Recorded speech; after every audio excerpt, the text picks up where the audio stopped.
మంచి ఔషధమై ఉంటూ ఉన్నది. మళ్ళీ ఆయా పరిస్థితులలో దేవుని యొక్క వాక్యమును నువ్వు తీసుకొని మనసులో హృదయంలో భద్రపరుచుకొని నీ కనుల ఎదుట దాన్ని నిలుపుకొని ధ్యానిస్తూ ఆయా పరిస్థితిని బట్టి వాక్యంను తీసుకొని నువ్వు ధ్యానిస్తూ ఆ యొక్క ఆశీర్వాదాన్ని పొందుకోవాలి, ఆ యొక్క స్వస్థతను పొందుకోవాలంటే మొదటిగా నీకు నాకు ఉండాల్సిన జ్ఞానం ఏమై ఉన్నది? అర్థం కాదు.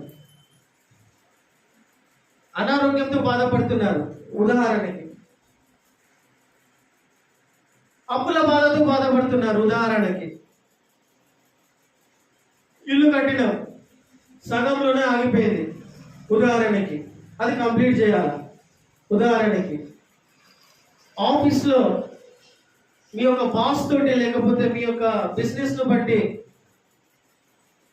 సమాధానం లేకుండా ఎట్లా చేయాలనేటువంటి పరిస్థితుల్లో ఉంటూ ఉన్నారు, ఉదాహరణకి. ఆ సమస్య ఏదైనప్పటికీ కూడా, కుటుంబ సమస్య కావచ్చు, పిల్లల సమస్య కావచ్చు, భర్త సమస్య కావచ్చు, ఏదైనప్పటికీ కూడా దేవుని యొక్క వాక్యమును తీసుకొని ఆ సమయాలలో, అర్థమవుతుందా? హల్లెలూయా. ఆ సమయాలలో దేవుని యొక్క వాక్యంను తీసుకొని ఎత్తి పట్టుకొని అదే నెమరవేస్తూ, ఆ వాక్యాన్ని ధ్యానిస్తూ, ఆ వాక్యాన్ని నెమరవేస్తూ, పదే పదే నెమరవేస్తూ, వాక్యాన్ని ధ్యానిస్తూ ప్రార్థిస్తూ ఉన్నట్టయితే, హల్లెలూయా, హల్లెలూయా. ఇటువంటి జ్ఞానము, ఇటువంటి అవగాహన నీకు నాకు ఉండాలంటే మనకు ఇంకేం ఉండాలా? మనలో ఉన్న ఆత్మకు ప్రతిరోజు శరీరానికి ఏ విధంగా అయితే 3 పూటలు భోజనం పెడతామో, మన ఆత్మకు కూడా కనీసం ఒక హాఫ్ అన్ అవర్ అయినా, ఒక 1 అవర్ అయినా భోజనం పెట్టాలి. నీలో ఉన్న ఆత్మకు కనీసం, నీ శరీరానికి 3 పూటలు పెడుతున్నావు, నీ ఆత్మకు కనీసం 1 గంట సేపు కూడా టైం ఇవ్వవా? అది ఉన్నదికే సర్వం సమస్తం ఉన్నది. నువ్వు దాన్ని కేర్ చేయకపోతే ఎట్లా? అర్థమవుతుందా పాయింట్? హల్లెలూయా. దానికి 1 గంట సేపు కూడా నువ్వు దాన్ని పట్టించుకోకపోతే ఎట్లా? కష్టాలు, రోగాలు, బాధలు, అవమానాలు, చిక్కులు, లేకపోతే ఇంకేమో సమస్య మీకు ఎదురైనప్పుడు ఎట్లా ఎదుర్కొంటావు? మనుష్య కుమారుని ఎదుట ధైర్యంగా నిలబడుటకు మెలకువగా ఉండి ప్రార్థన చేయండి అనేటువంటి వాక్యం కూడా ఉన్నది. కాబట్టి ప్రియమైన వారులారా, నీలో ఉన్న దేవుని ఆత్మకు సరి అయినటువంటి పోషణ కావాలి అని అంటే, హల్లెలూయా, నువ్వు డైలీ ఏం చేయాలి?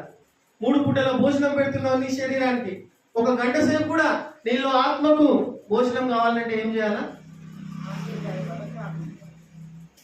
ప్రార్థన కాదు, ప్రార్థన వేరే, వాక్యం చదవడం వేరే. హల్లెలూయా, హల్లెలూయా. ఏం చేయాలి? నువ్వు వాక్యం చదువుతూ ఉంటే నీలో ఉన్న ఆత్మకు ఏం కలుగుతుంది? ఆరోగ్యం కలుగుతుంది, స్వస్థత కలుగుతుంది, వెలుగు కలుగుతుంది, జీవం కలుగుతుంది, సమాధానం కలుగుతుంది, నెమ్మది కలుగుతుంది, నమ్మకం కలుగుతుంది, ధైర్యం కలుగుతుంది. నీలో ఉన్నటువంటి భయం బయటికి వెళ్ళిపోతుంది, అనారోగ్యం బయటికి వెళ్ళిపోతుంది. ఏమంటారు? కన్ఫ్యూజన్ నీ లోపల నుండి బయటికి వెళ్ళిపోతుంది. హల్లెలూయా. ఎప్పుడు? వాక్యం నీ ఆత్మకు నువ్వు అందించినప్పుడు. అందించడము అంటే వాక్యము చదివినప్పుడు 1 గంట సేపు అయినా నువ్వు టైం తీయాలా? హల్లెలూయా.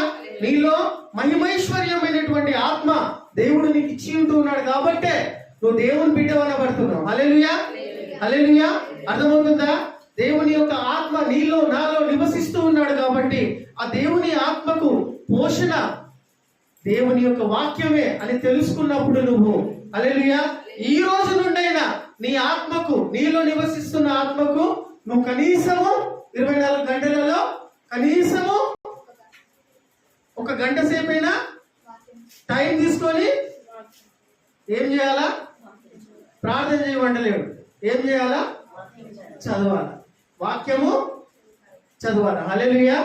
వాక్యము చదవాలా, వాక్యము చదవాలా. హల్లెలూయా. నేను ఈ రోజు నుండి చెప్తున్నా, ఈ రోజు నుండి మీరు ఒకటి చెయ్యండి. ఈ రోజు కనీసం 3 రోజులు చేయండి, అట్లీస్ట్ 3 days చేస్తారా? దేవుని యొక్క వాక్యం సిస్టమేటిక్ వేలో మత్తయి సువార్త 2వ అధ్యాయం నుండి 1 అధ్యాయం చదవండి. హల్లెలూయా. దేవుడు పెట్టిన పద్ధతులలో చదవండి, మనుషులు పెట్టిన పద్ధతులు కాదు. మనుషులు పెట్టిన పద్ధతులలో కష్టాలు, నష్టాలు, వచ్చినప్పుడు, దయ్యం కలలు పడుతున్నప్పుడు, భయం కలిగినప్పుడు చాలా మంది మెత్త కింద బైబిల్ పెట్టుకోవడం, కానీ ఆ టైంలో బైబిల్ తెరిచి ఏ వాక్యం నాకు మాట్లాడుతుందని లాటరీ లాగా ఇట్లా ఓపెన్ చేసి చూసి చదవడం కాదని. ఇది మనుషులు పెట్టిన పద్ధతి, నీ ఊహకు అందినట్టు రీతిగా నువ్వు చేస్తున్న విధానం. కానీ దేవుడు పెట్టిన పద్ధతిలో మనం వాక్యం చదవాల్సిన వారమై ఉన్నాం. హల్లెలూయా, హల్లెలూయా.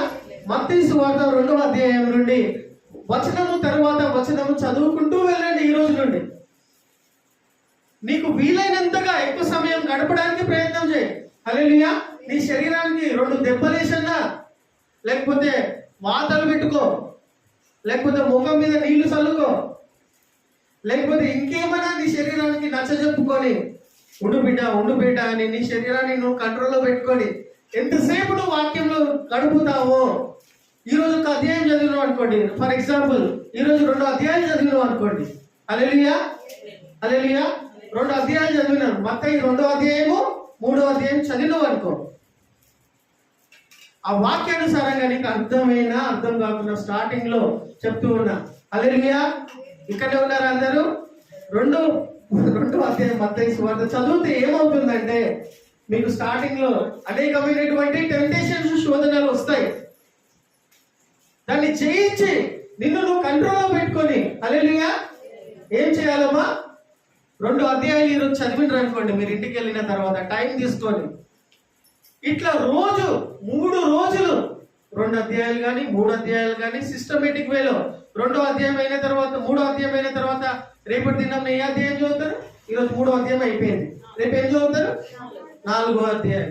4వ అధ్యాయం అయిన తర్వాత 5వ అధ్యాయం.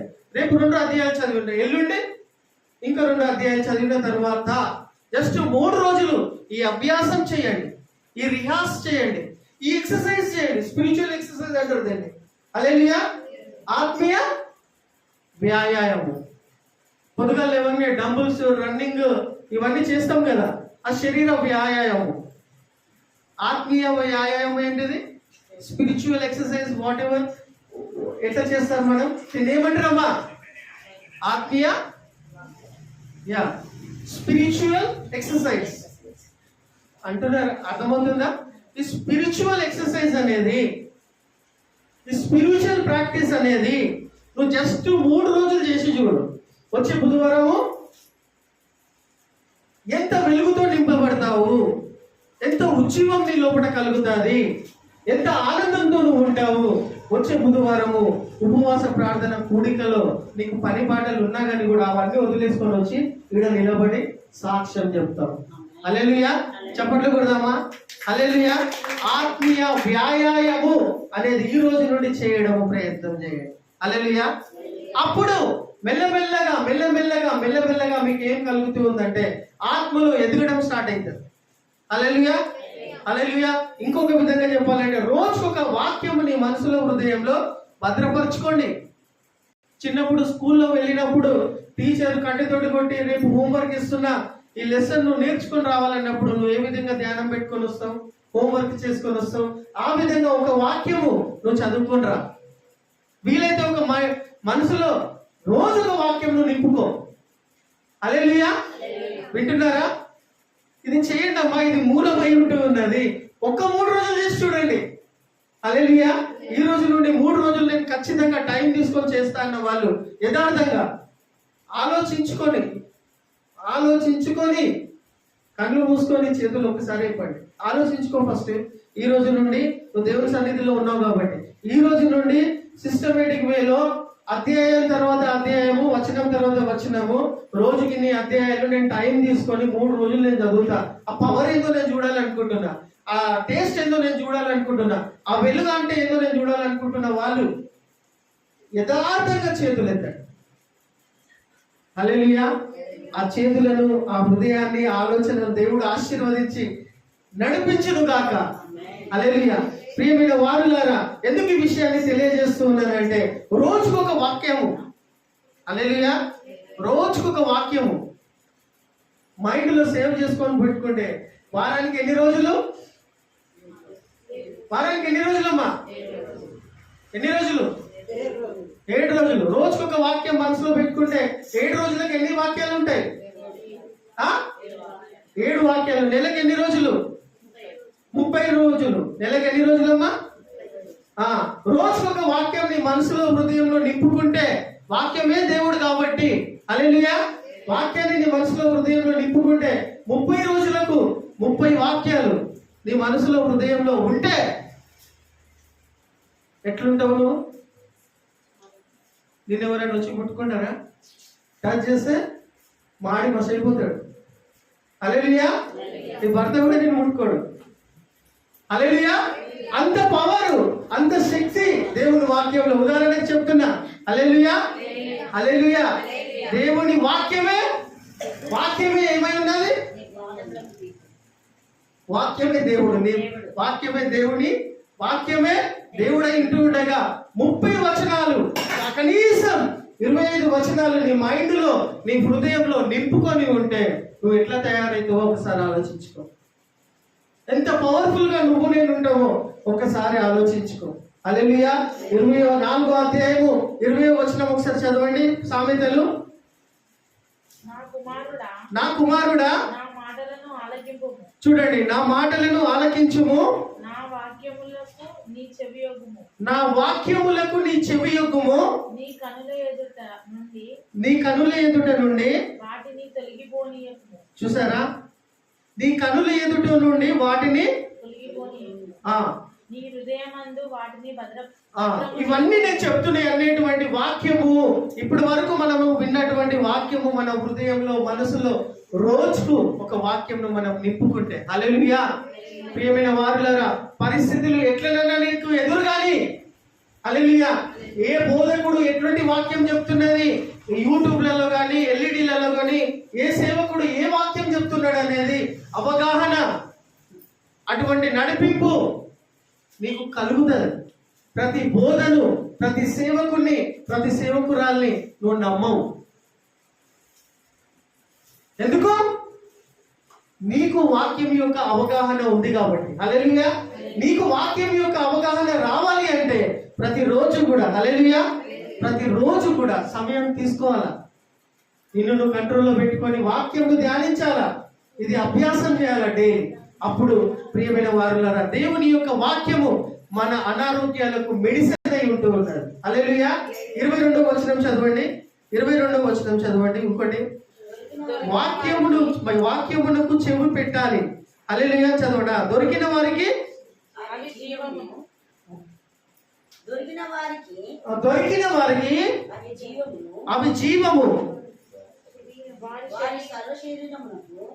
దొరికిన వారికి జీవము మరియు సర్వ శరీరమునకు, హల్లెలూయా, సర్వ శరీరమునకు ఏమిస్తుందంట? ఆరోగ్యం ఇస్తుందంట. అర్థమవుతుందా ప్రియమైన వారులారా? అర్థమవుతుంది కదా? సర్వ శరీరమునకు కూడా ఆరోగ్యము కలగజేస్తూ ఉన్నది. కాబట్టి వాక్యమును ధ్యానించి మన హృదయంలో భద్రపరచుకోవడం వలన ప్రియమైనటువంటి వారులారా, వాక్యము ఆత్మను బలపరుస్తుంది. హల్లెలూయా. నీలో ఉన్నటువంటి వాక్యము ఆత్మకు, వాక్యము బలపరుస్తూ ఉన్నది. అంతేకాకుండా చూడండి, ఒకసారి మనము దేవుని యొక్క వాక్యంను చూసుకుంటున్నట్టయితే కీర్తనలు 119 11వ వచనం చూసుకొని 2-3 వచనాలు చూసుకొని మనం ఇక్కడ ముగించుకుందాం.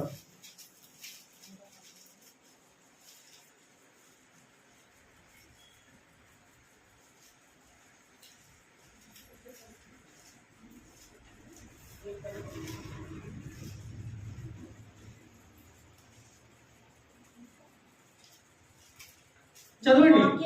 నీ వాక్యము నా పాదములకు దీపము. నీ వాక్యము నా పాదములకు దీపము. హల్లెలూయా. ఎంతమందికి వాక్యం తెలుసు? నీ వాక్యము నా పాదములకు దీపము. ఎక్కడికి వెళ్ళాలో అర్థమైతే లేదు ప్రభువా. హల్లెలూయా. ఈ పరిస్థితులలో నేను ఏం నిర్ణయం తీసుకోవాలో నాకు అర్థమైతే లేదు ప్రభువా. నీ వాక్యములు నా జిహ్వకు ఎంతో మధురములు. నా జిహ్వమునకు ఎంతో మధురములు. Hallelujah. Prayer warrior for each and every situation, हर एक चीज के लिए, हर एक काम के लिए, हर एक समस्या के लिए आप लोग क्या लेना चाहिए? నీ వాక్యము నా పాదములకు దీపము. హల్లెలూయా. నీ వాక్యము నా పాదములకు దీపము. హల్లెలూయా. నువ్వు ఉన్న పరిస్థితులలో, అర్థం కాని పరిస్థితులలో నువ్వు నేను ఉంటూ ఉన్నట్టయితే నీ వాక్యమే ఆ పరిస్థితికి ఏమై ఉన్నది? దీపమై ఉన్నది. హల్లెలూయా. హల్లెలూయా. అర్థమవుతుందా అమ్మా? నీ వాక్యమే నా జీవితానికి, నా మార్గానికి. హల్లెలూయా. అర్థమవుతుందా? ఇక్కడ ఉన్నారా మీరు? ఇక్కడ ఉన్నారా? చూడండి, ఇంకా కొన్ని వచనాలను చూసుకుందాం. నీ వాక్యము నా పాదములకు దీపము. నీ వాక్యము నా పాదములకు దీపము. నా త్రోవకు వెలుగై ఉన్నది. నా పాదములకు దీపమై ఉన్నది మరియు నా త్రోవకు వెలుగై ఉన్నది. నా త్రోవకు వెలుగై ఉన్నది. ఏమై ఉన్నది? దేవుని వాక్యమే నా త్రోవకు వెలుగై ఉన్నది. వెలుగై ఉన్నది. హల్లెలూయా. మెడిసిన్ అనేది ఉన్నదమ్మా, మందు అనేది ఉన్నది, వాక్యం అనేది ఉన్నది. హల్లెలూయా. అది నీ లోపల చేర్చుకున్నప్పుడు, ఆ మందు అనేది నువ్వు తీసుకున్నప్పుడు, ఆ మెడిసిన్ అనేది నువ్వు లోపలికి తీసుకున్నప్పుడే. అర్థమవుతుందా? హల్లెలూయా. ఇప్పుడు ఒక వ్యాధితో బాధపడుతున్నాం, ఆ వ్యాధికి ఫలానైనటువంటి మందు ఔషధమై ఉంటూ ఉన్నది, అది తీసుకోవాలా?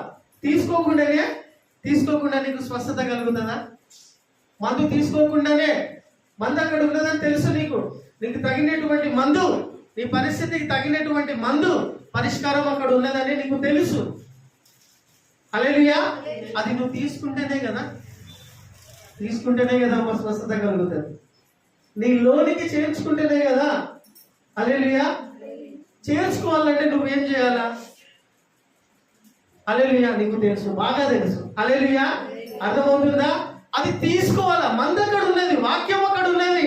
నీ పరిస్థితిని బట్టి నీ లోపలికి తీసుకోవాలా, నీ హృదయంలోకి తీసుకోవాలా, నీ మనసులో నిలుపుకోవాలా.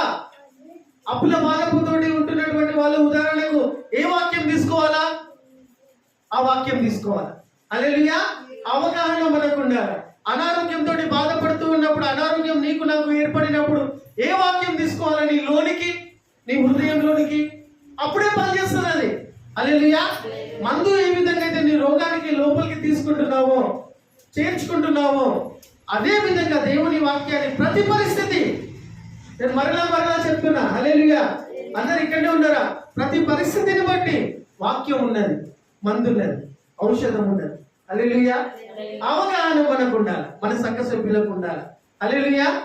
హల్లెలూయా. ఉదాహరణకు 2-3 చూసుకొని మనం ముగించుకుందాం. ఇక్కడ నీ వాక్యంను బట్టి నా అడుగులను స్థిరపరచుము. నీ వాక్యంను బట్టి నా అడుగులను స్థిరపరచుము. హల్లెలూయా. నీ వాక్యమును వెల్లడి అగుటతోనే, నీ వాక్యము వెల్లడి అవుగానే వెలుగు కలుగును. హల్లెలూయా. మరొకసారి వేరే వారు చదవండి ఆ వాక్యము. వచనం చెప్పండి అమ్మ, గట్టిగా చదవండి. కర్ణకర్ చదువు, అధ్యాయము వచనం చదువు. 133. నీ వాక్యమును బట్టి నా అడుగులు స్థిరపరచుము. నీ వాక్యమును బట్టి, చూసారా? అర్థమవుతుందా? నీ వాక్యమును బట్టి నా అడుగులను స్థిరపరచుము. హల్లెలూయా. నీ వాక్యమును బట్టి నా అడుగులను స్థిరపరచుము. హల్లెలూయా. మరియు చూడండి, వెల్లడి అగుటతోనే వెలుగు కలుగును.